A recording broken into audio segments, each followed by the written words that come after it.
WALFM, Radyo Totoo, CMN Batangas.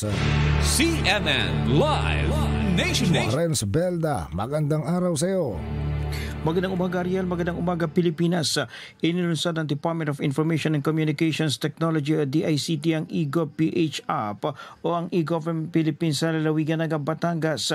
Ang eGov.ph ay isang one-stop mobile application na pinasimple ang mga transaksyon sa pagitan ng pamahalaan at mga mamamayan. Ayon kay DICT Region 4A Regional Director Felix Tabano Jr., layo nito na mapadali ang pagkakaloob ng mga serbisyo at makapagbigay ng kaginhawahan sa publiko upang higit na pahusahin ang transparency at mabawasan ang mga katiwalaan o red tape. Ang naturang okasyon anyang kauna-unahang eGov.ph launching sa Calabarzon, ipinaliwanag ni Government Digital Transformation Bureau o DGTB Director June Vincent Guadan ang mga features at benepisyo ng naturang app. May 25 digital platforms anya na maaaring pakinabangan ng publiko tulad ng National ID, E-Verify, E-Visa, E-Health, E-Tourism, eGovPay at iba pa. Sa pamagitan na ng eGov.ph, maaaring mag-fill out ng e-travel form, mag-update ng contribution sa PhilHealth, SSS at GSIS, e-jobs para sa mga oportunidad sa trabaho,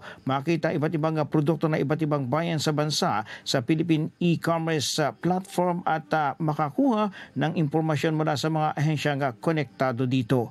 Mula sa DWALFM 95.9, ito si Renz Belda ng CMN Batangas, nag-uulat live para sa CMN Pilipinas. CNN Live Nationwide. Maraming salamat, Renz Belda, mula po sa impilan ng Radyo Totoo, CMN Batangas. Samantala